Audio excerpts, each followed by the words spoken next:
خوش آمدید۔ آج ہم بھارت کی تعلیم کے حوالے سے دو بہت ہی اہم چیزوں پر گہرائی میں بات کرنے والے ہیں۔ ایک ہے قومی تعلیمی پالیسی 2020 یعنی NEP 2020 جی اور دوسری ہے قومی نصاب فریم ورک جسے NCF کہتے ہیں۔ بالکل، اور یہ جاننا اہم ہے کہ ہماری آج کی گفتگو ایک خاص دستاویز پر مبنی ہے۔ یہ دستاویز اصل میں اساتذہ اور اسکول لیڈرز کے لیے بنائی گئی ہے۔ اچھا، ہاں، تاکہ وہ NEP 2020 کو آپ کہہ لیں آسانی سے سمجھ سکیں، اس کی پیچیدگیوں کو۔ صحیح۔ تو آج ہمارا مقصد یہی ہے کہ ہم ان دونوں کو یعنی پالیسی اور فریم ورک کو ٹھیک سے سمجھیں، ان میں کیا فرق ہے، اور سب سے بڑھ کر یہ بھارت میں تعلیم کے مستقبل کے لیے کیا معنی رکھتے ہیں۔ تو چلیے شروع کرتے ہیں۔ سب سے پہلے تو یہی کہ یہ NEP 2020 آخر ہے کیا؟ کیا یہ بس ایک اور سرکاری کاغذ ہے؟ نہیں، ایسا بالکل نہیں ہے۔ NEP 2020 کو آپ بھارتی حکومت کا ایک بہت بڑا ایک ویژنری فریم ورک سمجھیں۔ اس کا دائرہ بہت وسیع ہے۔ یہ صرف اسکولوں تک محدود نہیں ہے۔ یہ چھوٹے بچوں کی دیکھ بھال اور تعلیم یعنی ECEC سے شروع ہوتی ہے اور اعلیٰ تعلیم تک، مطلب پورے تعلیمی نظام کو بدلنے کا ارادہ رکھتی ہے۔ پورے نظام کو؟ جی بالکل۔ اس کا جو بنیادی فلسفہ ہے نا، وہ تعلیم کو زیادہ جامع بنانا ہے، ہولسٹک جسے کہتے ہیں۔ مطلب صرف کتابیں نہیں بلکہ پوری شخصیت کی نشوونما۔ ٹھیک۔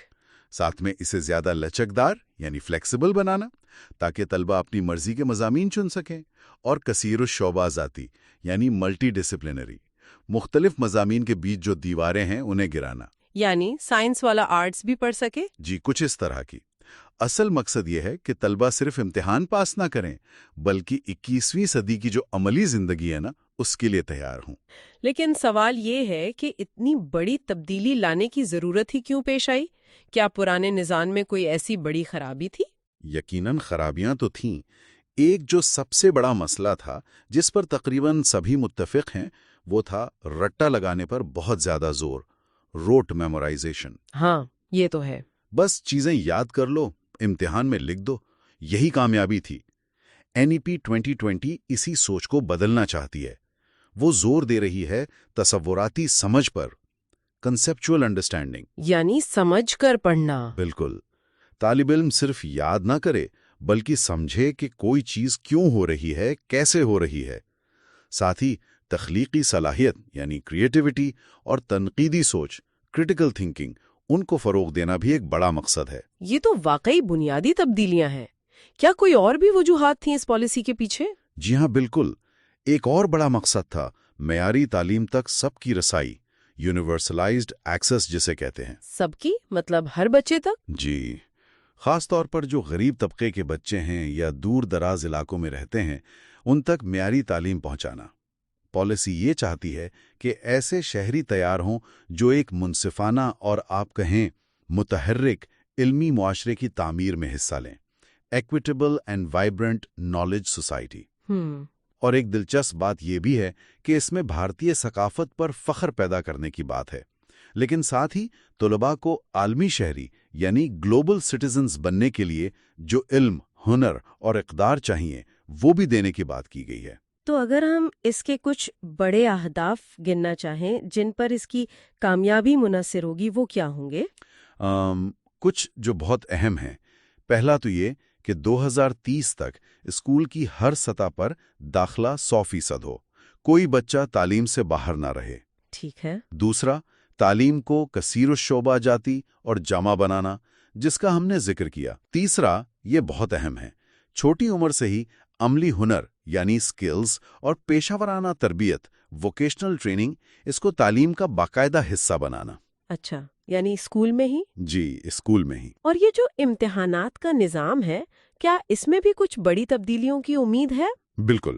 امتحانات کا نظام، جسے ہم تشخیصی نظام کہتے ہیں، اس میں بنیادی اصلاحات لانا بھی مقصد ہے تاکہ رٹے کے بجائے تجزیہ کرنے کی صلاحیت، تنقیدی سوچ مطلب ہائر آرڈر تھنکنگ سکلز، ان کو پرکھا جا سکے۔ اس کے علاوہ ایک ٹیکنیکل ہدف ہے گراس انرولمنٹ ریشیو یعنی GER کو بڑھانا۔ 2035 تک اسکول کی سطح پر اسے 100% اور اعلیٰ تعلیم میں 50% تک لے جانا ہے۔ NEP